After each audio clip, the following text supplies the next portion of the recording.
Pozdravljene, spoštovane gledalke in cenjeni gledalci. Na zdravje se običajno spomnimo takrat, ko se pojavijo take ali pa drugačne težave. Nekaterim neljubim zapletom z zdravjem pa bi se lahko po mnenju poznavalcev izognili zdravim življenjskim slogom in seveda upoštevanjem priporočil in nasvetov zdravnikov in drugih medicinskih strokovnjakov. Pomembno novost na področju zdravstvene preventive predstavljajo centri za krepitev zdravja. Več o delovanju in poslanstvu teh centrov pa nam bo povedala današnja gostja Neca Kompara, ki jo prav lepo pozdravljam v našem studiu. Dobrodošli. Pozdravljeni, hvala za vaše povabilo. Ste vodja centra v Idriji z začetkom tega koledarskega leta. Kakšen izziv vam je to? Tako je, z letošnjim letom sem nastopila kot vodja centra za krepitev zdravja. Moram reči, da mi to predstavlja izziv, vendar sem ga z veseljem sprejela. Zelo rada imam vodenje ekipe, za mano stoji res prijetna ekipa 7 deklet, katerim zaupam, verjamem, da svoje naloge ustrezno in strokovno opravljajo, tako da v bistvu se veselim in sem na nek način ponosna, da sem bila imenovana za to vlogo. Po poklicu ste kineziologinja. Kaj je to pravzaprav? V bistvu kineziologija je znanost o gibanju človeškega telesa, se pravi, pomen gibanja za zdrav življenjski slog v vseh okoljih, v vseh življenjskih starostih. V bistvu, kar je gibanje, kar je šport, to je moje področje. Vaš center deluje pod okriljem zdravstvenega doma Idrija. Tako je. 25 podobnih centrov je v Sloveniji. Samo? Tako je. Leta 2018, ko se je ustanovil ta projekt, se pravi krepitev zdravja za vse, se je v to vključilo 25 zdravstvenih domov. Takrat je bil to projekt ki ga smo izvajali pod evropskim okriljem. Ostali zdravstveni domovi imajo še vedno zdravstveno-vzgojne centre, tako da v bistvu bojo pa tudi te počasi vsi prešli pod centre za krepitev zdravja. Kmalu po začetku delovanja vašega centra je nastopila epidemija. To je nekoliko zavrlo vaše programe, najbrž? Ja, res je. V bistvu v letu 2018, ko so se centri za krepitev zdravja vzpostavili, smo potem cel kader se izobraževal nekje do leta 2019, potem je pa v bistvu kmalu v pomladi 2020 nastopila epidemija COVID, ki je v bistvu vzela nam ta prvi korak, da bi se res nekako predstavili javnosti in zaživeli tako, kot bi bilo potrebno. Sedaj se zadeve normalizirajo. Skrbite za območje občin Idrija in Cerkno in za približno 18.000 ljudi. Tako je, v bistvu pokrivamo res obe občini z vsem okoljem, z vsemi vasmi, ki pač pod te dve občini spadata. Imate najmanj 6 zaokroženih programov. Če začnemo pri prvem, tega namenjate bodočim mamicam. Tako je, eden od programov, ki jih izvajamo, je priprava na porod in starševstvo. Namenjeno je, tako kot ste rekel, bodočim staršem, tako očetom kot mamicam. Program zajema 7 delavnic, ki trajajo približno 2 uri, tam pa mamice oziroma očetje izvejo tiste osnovne, ključne informacije, zgodnja nosečnost, telesna dejavnost v nosečnosti, pa priprava na sam porod, dojenje, novorojenček. Damo pa tudi en poudarek na duševno zdravje v tem času same nosečnice, kakšno bo obdobje po porodu in pa kakšna je ustrezna komunikacija s partnerjem. Kdo vse predava v tem sklopu? Predavajo predvsem diplomirane medicinske sestre, pa psihologinja in fizioterapevtka. Je ta program obvezen za vse starše? Ni obvezen, je pa zelo priporočen, oziroma priporočen je predvsem za starše, tisti, ki pričakujejo prvega otroka, vsi, ki pričakujejo že drugega, tretjega ali tako naprej, pa je pač zaželen, da to znanje samo obnovijo. Kako pa rešujete probleme, ko pridejo starši v ta program, ki ne razumejo slovenskega jezika? Tudi za to imamo poskrbljeno. Imamo kulturnega mediatorja, predvsem za albansko govorečo skupnost, tako da ta problem tako rešujemo. Je pa še vedno kar izziv, ker te mamice oziroma te starši niso najbolj odzivni v take programe. Naslednji program je namenjen otrokom, osnovnošolcem in delno tudi srednješolcem. Kakšni poudarki so v tem programu? Se pravi, to pa izvajamo zdravstveno vzgojo po šolah, vrtcih in srednjih šolah. Te delavnice največ izvajajo diplomirane medicinske sestre. Teme so pa popolnoma različne. Prehrana, gibanje, duševno zdravje, odnosi v skupini med sovrstniki, zasvojenosti, potem zdrava spolnost, poškodbe, v bistvu vse, kar zajema nek ta zdravstveni pa tudi nezdravstveni del. Kako se odzivajo otroci na te programe? V bistvu moram reči, da so zelo dobro sprejeti. Otroci dosti lažje zaupajo nekim zunanjim strokovnjakom, ki jih v bistvu vidijo samo enkrat, dvakrat na leto. Rajše se zaupajo njim, kot bi se zaupali doma mogoče staršem ali pa učiteljem, tako da imamo kar ta dobro medsebojno sodelovanje. Se pa to vaše delo obrestuje šele čez nekaj let, če uspete koga od mladostnikov prepričati za zdrav življenjski slog. Tako je. Odlično, zobozdravstvena preventiva, do zobozdravnika prej ali slej pridemo vsi, ne? Ja, tako je. In zato dajemo velik poudarek tudi na zobozdravstveno preventivo, prav tako v bistvu te programe izvaja diplomirana medicinska sestra in v bistvu zajamemo celo osnovno šolo v vseh občinah, vse šole in vse razrede. Večkrat jih obišče, da v bistvu predstavimo pomen umivanja, higiene zob, kakšen je pravilen pristop, vsi pa imajo možnost tudi individualnega posveta pri diplomirani medicinski sestri. Se pravi, ste prisotni v vsakem razredu? Tako, v vsakem razredu vseh šol. Krepitev zdravja otrok in staršev, to je naslov naslednjega sklopa, v tem pa se obračate na družine.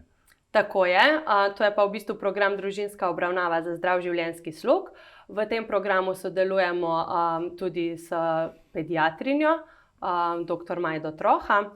V bistvu tukaj v ta program so pa vključeni predvsem otroci, ki so bili na sistematičnem pregledu prepoznani kot otroci s prekomerno telesno težo oziroma se že nahajajo v območju debelosti. V tem primeru pa res naslavljamo celo družino, ker se nam zdi, da če cela družina spremeni nek življenjski slog, se potem to pozna tudi na otrocih. Sami otroci ne morejo tega spremeniti, še vedno so starši tisti, ki hodijo v trgovino, še zmeraj so starši tisti, ki rečejo, kdaj je treba iti spat, koliko elektronskih naprav lahko uporabljajo, kdaj se morajo gibati. Tako da v bistvu tukaj res dajemo poudarek na celo družino.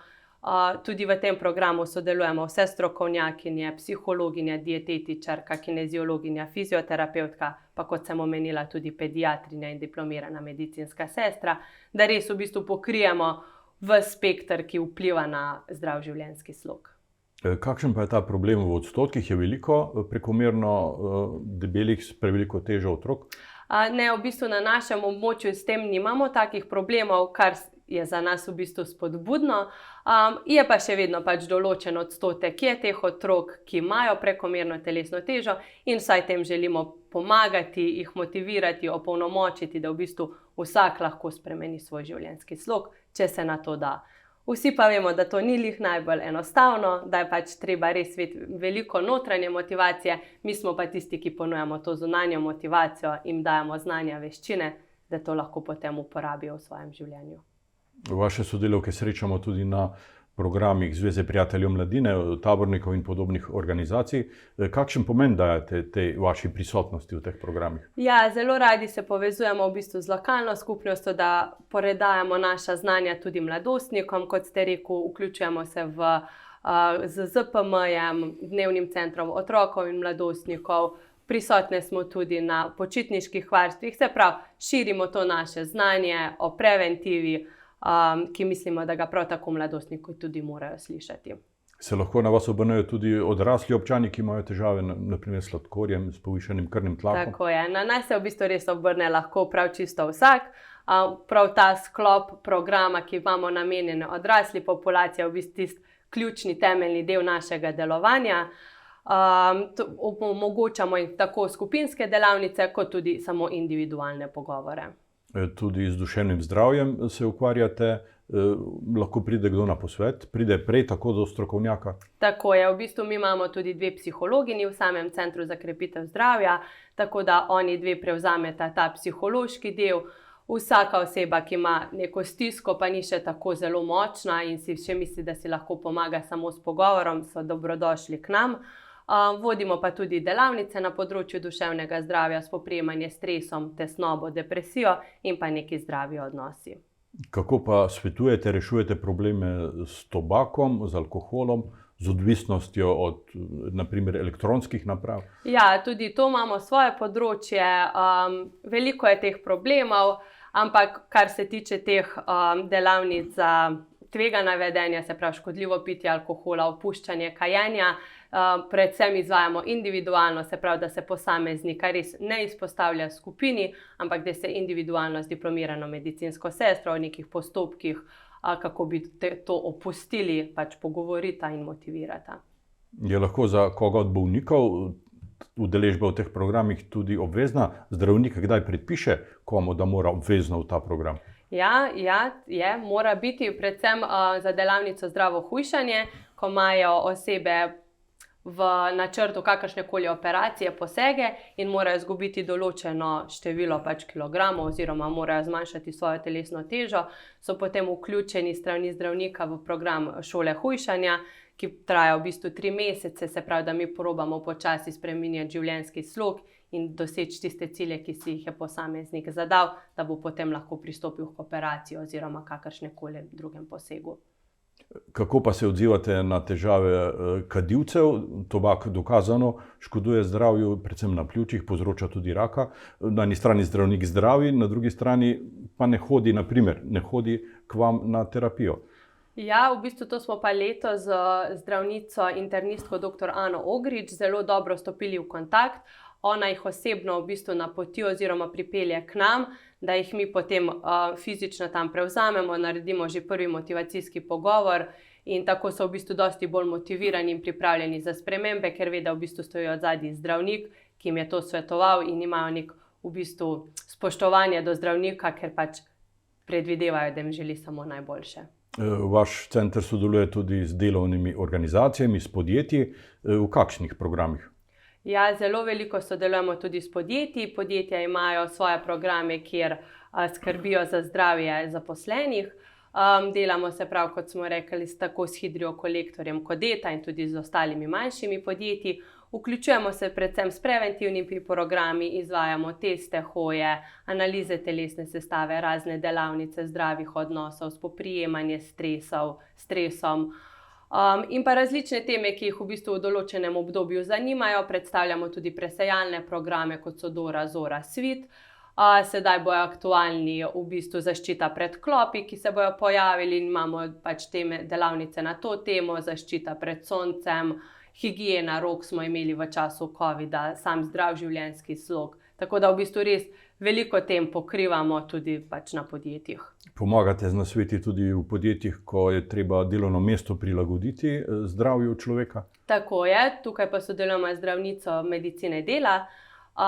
Tudi obiskujemo sama podjetja, gledamo ergonomsko postavitev delovnih mest. Zelo se zavzemamo tudi, da spodbujamo telesno aktivnost na delovnem mestu. Veliko podjetij je že uvedlo aktivne odmore, tako da mislim, da kar dobro medsebojno sodelujemo. Kakšen pa je odziv v podjetjih na vaš projekt Dan zdravja v podjetju? Super, zelo sodelujemo, ravno kar bomo v bistvu se že pripravljamo. Dan zdravja se v bistvu približuje, 20. maja ga bomo obeležili na Mestnem trgu, s podjetji pa bomo sodelovali nekako en teden prej oziroma en teden pol v tem okvirju. Delali bomo predvsem teste, hoje, razne merjenje različnih dejavnikov, se pravi, merili bomo krvni tlak, analize telesne sestave bomo delali, predavali bomo o zdravih odnosih na podjetjih in tako. Dela vam ne zmanjka? Ne, zaenkrat moram reči, da dobro delamo, da imamo veliko povpraševanja, veliko zanimanja, tako da upam, da bomo tako tudi v bodoče delovali. Če povemo še sestavo vaše ekipe, 3 diplomirane medicinske sestre, 2 psihologinji, po 1 fizioterapeutka, dietetičarka, kineziologinja. To je vaša ekipa? Tako je, to je moja ekipa, to smo mi, ki predstavljamo Center za krepitev zdravja v Idriji. Prostore, kjer delujete, imate v pritličju v kleti starega zdravstvenega doma? Tako je, leta 2019, konec leta, smo se preselili v nove prostore, ki so res primerni, lepi. Tudi obiskovalci pač radi pridejo v naše prostore. Tam imamo v bistvu predvsem predavalnico, individualni prostor per naše pisarne. Občasno vas vidimo tudi v prostorih pri Črnem Orlu. Tako je, pri Črnem Orlu pa imamo v bistvu z občino dogovor, imamo v najemu te prostore, kjer izvajamo pa v bistvu vse delavnice vezane na telesno aktivnost. Večje dogodke v zvezi s telesno aktivnostjo pa organizirate v telovadnici gimnazije. Tako je, kar se tiče predvsem programa Družinska obravnava za zdrav življenjski slog, pa rabimo malo več pripomočkov, malo več prostora, zato smo v bistvu te aktivnosti izvajamo v telovadnici gimnazije. Kdo financira ta vaš program? Program je pa v celoti financiran strani ZZZS-ja. Dobil sem podatek iz letnega poročila, da boste za letos na primer dobili okrog 300 000 evrov. To zadostuje? To zadostuje, če bomo pridne, pa bomo naredile vse delavnice, ki so v programu zamišljene. Kaj imate v načrtih za prihodnja leta? V bistvu v prihodnje želimo ohranjati vse to sodelovanje, ki ga imamo že do sedaj. Rade bi pa malce okrepile delovanje v lokalnih skupnostih, pokrajevnih skupnostih. Se pravi, da se mogoče približamo tudi prebivalcem, ki niso doma prav ravno v centru mesta, vendar so bolj na obrobju Cerknega Idrije, da se jim v bistvu mi približamo in jim tako mogoče olajšamo, da tudi oni slišijo o pomenu preventivnega delovanja oziroma nekaj zdravstvenih vsebin. Odzivi v teh predvsem kmečkih okoljih so najbrž nekoliko slabši. Tako je, zaenkrat še ni take prepoznavnosti, mogoče je pomembno to, da mi pristopimo, da mi naredimo prvi korak in se jim približamo, pa bo mogoče potem tudi interes iz njihove strani boljši. Vsak evro, ki ga vložimo v preventivo, se na dolgi rok sigurno izplača. Tako je, se strinjam. Neca Kompara, hvala za ta obisk in za ta pogovor. Želim vam, da bi bili pri vašem delu v bodoče uspešni. Najlepša hvala tudi za povabilo. Na tem mestu bi pa mogoče samo povabila vse občane občine Idrija in občine Cerkno, če želi kdor karkoli narediti na svojem preventivnem zdravju, da se obrnete na nas in nas pokličete. Vam, spoštovane gledalke in cenjeni gledalci, pa hvala za pozornost. In seveda še nasvet, pazite na svoje zdravje in bodite pozorni na programe Centra za krepitev zdravja iz Idrije. Srečno!